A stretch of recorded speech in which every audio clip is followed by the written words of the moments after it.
Day 13, Leaving the Burden with Jesus. I often, when I go back to my hotel after doing a healing meeting, am extremely grateful and extremely thankful for what I have seen. But there's another side of me that's just torn up for the ones who weren't healed. And I need to learn that it's not my glory when someone or somebody gets healed, and it's not my burden when they don't. But that's still a process. I need to learn to take that burden to the cross.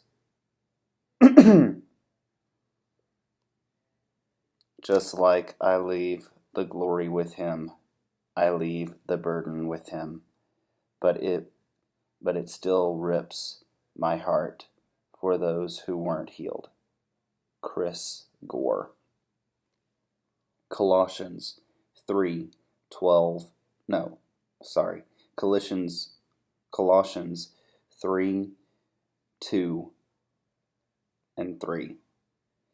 Set your mind on things above, not on things on the earth, for you died, and your life is hidden with Christ in God. This is perhaps one of my favorite verses from the Bible. Set your mind on things above.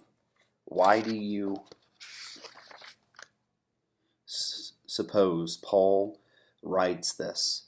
I believe it's because he knows that the thoughts we entertain and keep in our heads are the ones that will eventually produce our actions.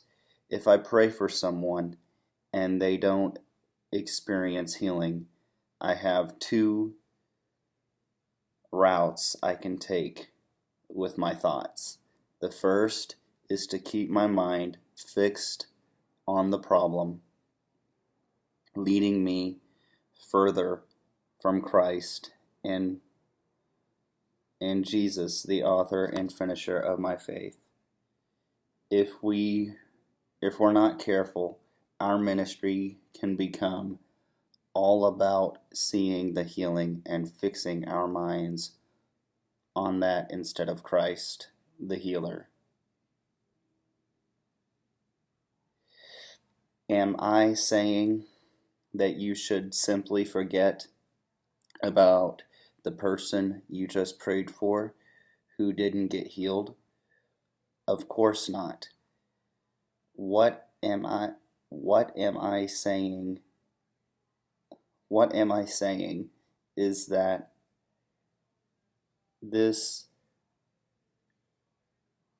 what am I saying is this. Sorry guys, I'm going to start over on that paragraph. Am I saying that you should simply forget about the person you just prayed for who didn't get healed? Of course not. What am I saying is that this should drive you to Jesus, not away from him. Every time I don't see someone healed, I do what the disciples did when they couldn't heal the epileptic boy. I go to Jesus and ask, why didn't it work? I know it would. I know if they had touched you, they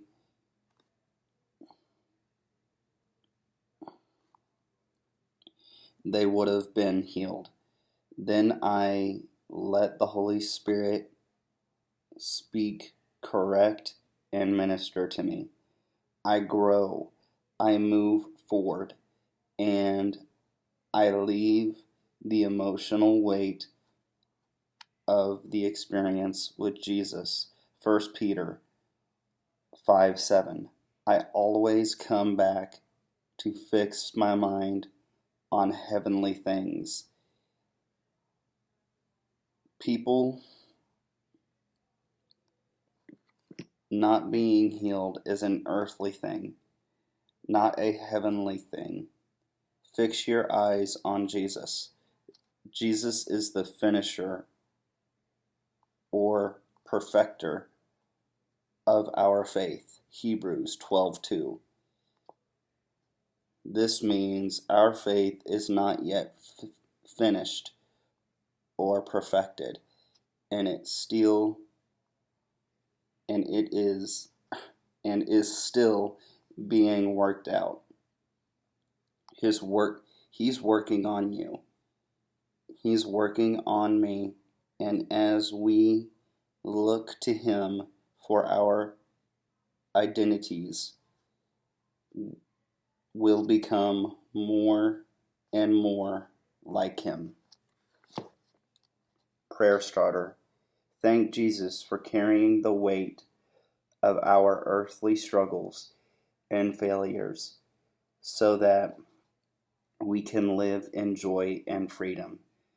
Thank God for what he's already done through you. If you're still reveling in the glory of someone being healed, defer that glory to him by worshiping him for what he did. And if you're carrying emotional weight for people you prayed for without results, cast that burden on Jesus and ask him to help you stay focused on him. Ask the Holy Spirit to help you be more impressed with heaven than you are intimidated by the world.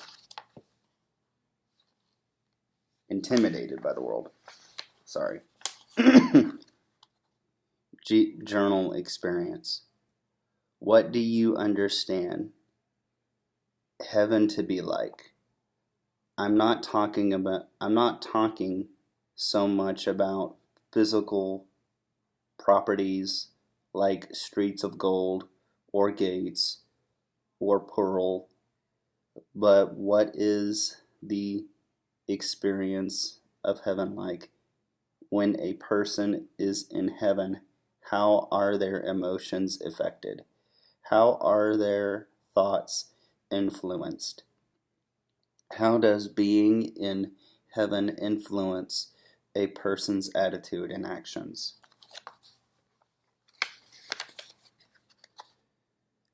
Action step. Today, consistently set your mind on things above. Think about God in heaven. Think about the fact that there is no sickness, disease, or lack of strength in heaven.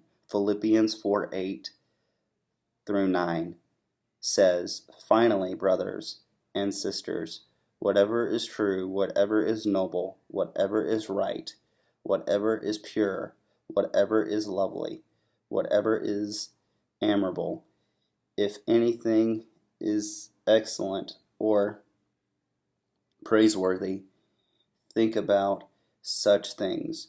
Whatever you have learned or received or heard from me or seen in me, put it into practice, and the God of peace will be with you." Supplement reading is Matthew 6,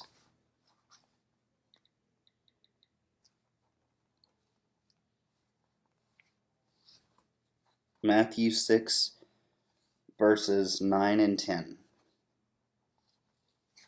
And let me get my Bible open here. And go to Matthew chapter 6.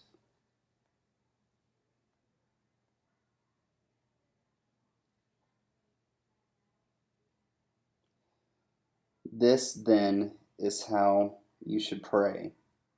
Our Father in heaven, hallowed be your name. Your kingdom come, your will be done, on earth as it is in heaven. Give us this day our daily bread. Oops, sorry. Let me read that again. This is then how you should pray. Our Father in heaven, hallowed be your name. Your kingdom come, your will be done. The next verse, or the next chapter or book, is James.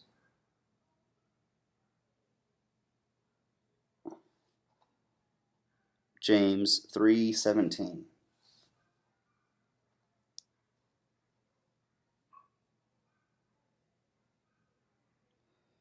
But the wisdom that comes from heaven is first of all pure, then peace, loving, considerate, submissive, full of mercy and good fruit, impartial and impartial and sincere.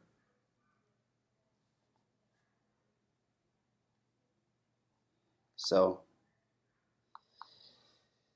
there you go.